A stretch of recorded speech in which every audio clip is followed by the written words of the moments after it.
Sorry, ये ना phone आ गया था तो दूसरी वीडियो बनानी पड़ रही है। हाँ, तो देखो उस तक तो हमने देख लिया अपर लिमिट कैसे निकली, लोअर अपर लिमिट दूसरे मेथड से ये निकली, ठीक है। और उसी का माइनस कर दिया, जो दूसरा मेथड है उसी का हमने माइनस कर दिया तो -5 आ गया, ठीक है। तो हमारी लोअर लिमिट आ गई ये। अब देखो upper limit lower limit factors की बात करते हैं हम। फैक्टर्स ऑफ -32 के अगर मैं फैक्टर्स करूँ वो आएंगे +-1 +-2 +-4 +-8 एंड +-32। अब सिंस हमारी अपर लिमिट क्या है, सिंस अपर लिमिट 3 है तो अपर लिमिट 3 से क्या क्या आ जाएंगे, +-1 आ जाएगा, +-2 आ जाएगा। और लोअर लिमिट कितनी है, लोअर लिमिट -5, तो लोअर लिमिट से हमारे पास -4 भी आ जाएगा। तो हमारे पास रूट्स कैन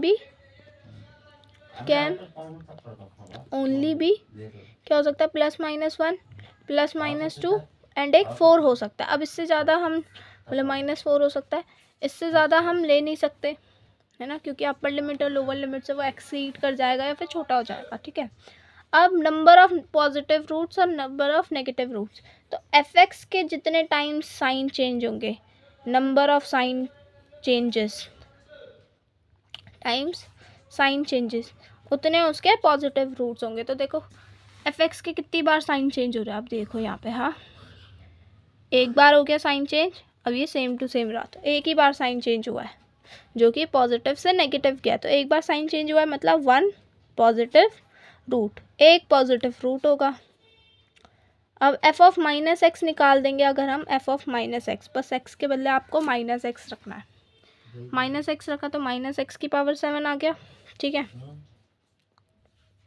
फिर इसके बाद -2 की power x, -2x to the power 5, ये तो सेम ही रहेगा, इवन पावर है, +4x की पावर 4, -8x स्क्वायर और -32, -8x स्क्वायर -32। अब इसमें देखो कितनी बार साइन चेंज हुआ है, number of times sign changes वो कितनी बार होता है, देखो माइनस से पॉजिटिव हुआ, पॉजिटिव से माइनस हुआ है, तो 2 टाइम्स हुआ, तो 2 नेगेटिव रूट्स आ जाएंगे, या फिर 2 नेगेटिव रूट्स होंगे या फिर 0 नेगेटिव रूट्स होंगे। समझ में आई, ठीक है। इतना तो है हमारा काम बस।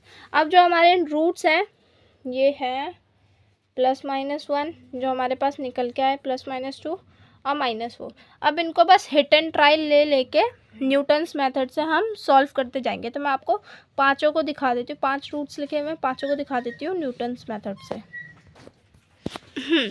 तो फिर इसके बाद हमने न्यूटन्स मेथड लगाया और हर एक को सॉल्व करके देखा। मैं एक बार न्यूटन्स मेथड ना बता देती हूँ होता क्या है। देखो जैसे मैं 2 के साथ बता देती हूँ, तो 2 की टेबल में -32 कितनी टाइम्स आएगा, -16 टाइम्स। फिर इनको प्लस कर दो, 0 + -16 -16। अब 2 की टेबल में -16 कितने टाइम्स आता है, -8 टाइम्स, ठीक है। तो -8 टाइम्स आ गया, तो -8 कितना हो गया, -16। वापस से 2 की टेबल में -16 कितनी टाइम्स आएगा, -8 टाइम्स आएगा। ऐड कर दिया -8। 2 की टेबल में -8 कितनी टाइम्स आएगा, -4 टाइम्स आएगा, 0 आ गया। फिर 2 की टेबल में 0 बारी में आएगा, तो 2 0 2 हो गया, ठीक है। 2 की टेबल में 2 कितनी बार आएगा, 1 बारी में आएगा, ऐड कर दिया 1 आ गया। एंड ये 2 की टेबल में 1 हाफ टाइम्स आएगा, तो ऐसा करते हैं। तो ये नहीं बन रहा रूट, ठीक है। इनमें से कोई भी जो है इनके रूट्स नहीं बन रहे हैं, क्यों। और ये लिखा कैसे मैंने, जो भी ये इक्वेशन थी इसको शुरू से -32, फिर x वाली टर्म भी 0 है यहाँ पे, तो 0 लिख दिया उसके बदले, फिर -8 क्यूबिक वाली टर्म 0 है, फिर 4 2 फिर 0 फिर 1, ठीक है। वो ऐसे लिखे हुए हैं ऊपर वाली टर्म, तो इसलिए हमने कह दिया therefore there are no integral roots. हमने न्यूटन्स मेथड से हर एक को चेक कर लिया, तो इसके कोई भी इंटीग्रल रूट्स नहीं है। ओके, सो यहाँ पे जो है हमारा फर्स्ट क्वेश्चन एंड होता है।